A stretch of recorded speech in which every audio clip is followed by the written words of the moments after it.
Кога се сака се може. Не само што веќе има над 30 осомничени уште од почетокот, туку сега истрагата за Кочани се проширува и на уште 20 луѓе. И тоа не било кој. Опфатени се актуелен министер, директор, поранешни функционери и министри уште од минатата влада на ВМРО ДПМН и ДУИ. Кажувајте што сакате. Нека рикаат оние од СДСМ и Левица колку сакаат, но во историјата на Македонија не сме биле сведоци на толку темелна истрага.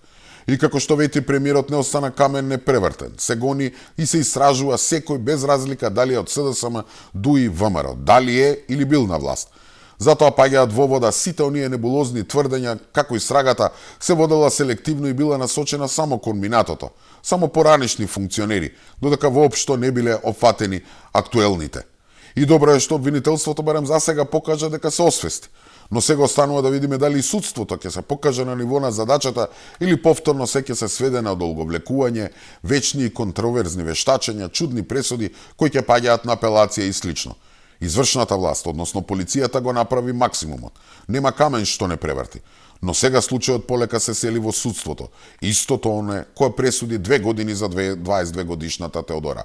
Затоа искрено стравувам дека и обвинителството и судството, само сега, додека е врел предметот, делуваат ажурни, а потоа ќе ни се случуваат пресуди од типот на онаа за Теодора, за Фросина, за модуларната и слично. Сите знаеме дека во Македонија правда може да добие само тој што може да ја купи.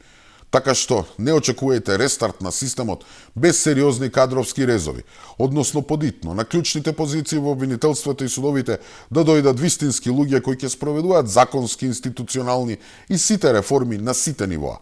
Затоа без разлика на трагедијата во Кочани, време е да продолжи проветрувањето во правосудството.